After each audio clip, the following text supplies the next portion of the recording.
mosruok ka geto yudo gimoro mano kaloro ko statement mano wacho chieng' tich abich en kamibete inene yo machal nade mosruok wang'eyo ni Kenya nyocha ok dhi maber ahinya before and mondo Kenya ne lokre bedie maber samoro tendwa mar pinyni dino dwaro support mar party leader mar ODM mondo obed gi strength to govern the country mawich aparo ni ing'eyo kamwae gi kamwa gike sani bedo gi ni gibedo together no osebedo piny obedo maber lakini gima nyotimore mar mosruok kendo donjo serikal directly to nyobwogo jopiny kendo pod jopiny are discussing about it tie jomar supporting it quite a number of people are not for it but some of these things kitimogi you have to learn from either your mistake or your right action koro wageno ni jakom biro ng'iyane kaka gini dwa dhi gi Kenya bedo nene giriwore ni obiro konyo oganda manyo dwaro ni mondo konyni of course kaka ing'eyo no oganda ma jakom aye osebedo position all along to wambe kwa yudi thuolo madwa bedo gi serikal so be it omiyo for some of us waneno ka nitie some wisdom in that makwa ni generally ne jopiny nitie jok moko ere especially sincerely jok ma are left out again they will not like it bisa gombaka kod ipono no kate county ma Migori yeah we have kaka Migori ng'eni ji odak e mopogore opogore nitie jomoko dware definitely man feel ni they are being left out wakao jomoko matin watero wariwrego kocha to mano is not the final thing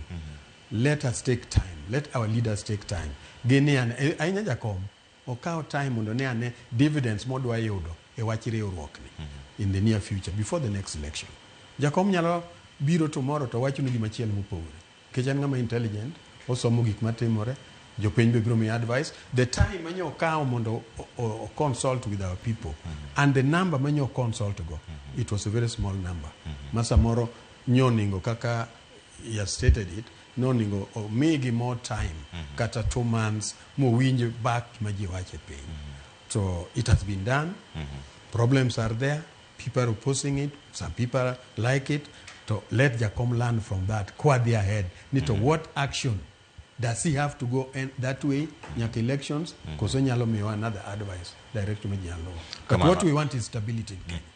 yes. To ma bende gi mosebedo ka kirango are mosruok ne chake koso gige osebedo ka lokore conversations abila gi ang'eni in sedo thuolo an kinde mane timo mosruok mokwongo mano ka nitie sirkal mar KANU kod kane Raila Odinga koro donjo kanye mosruok mare kod mosenindo jatend piny machon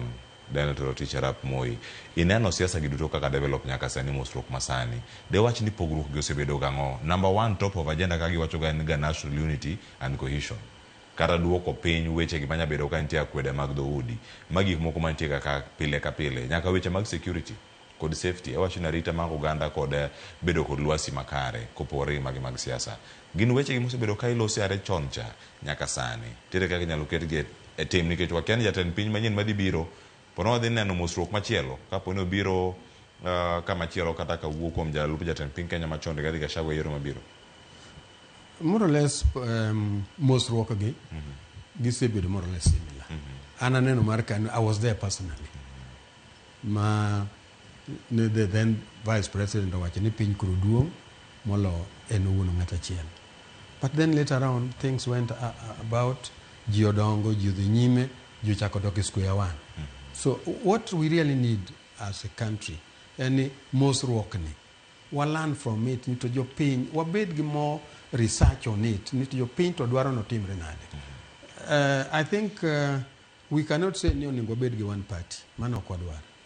there must be several parties and these several parties riwruok a few of them onge problem ginyalo mana riwore but what are they going to do to bring development in Kenya? Checks and balances are very important in an economy. How will they do? Kakoro opposition mane ni nyalo kwero serikal kama gidhi marach koro nindo kode kitanda donge samoro bedo matek ahinya ne running the country. So we really need to find out from now onwards how are we going to manage. We had this what you call the NADCO report, and it had very good ideas. It's talking about the youth empowerment. It's talking about this normal language, corruption, trying to get rid of corruption. How do we have to do this? Corruption in Kenya. In fact, the main disease in Kenya is corruption. My mom will be a problem every now and again. So, kawanyalo yudo a system whereby we can get rid of corruption in Kenya, whereby we can bring in integrity in governance of our country. Serikali ni nyalo bedo maber. Erokamano. Nyakura Mogijuang, bende ng'eni ma en jatend piny Kenya, ma bende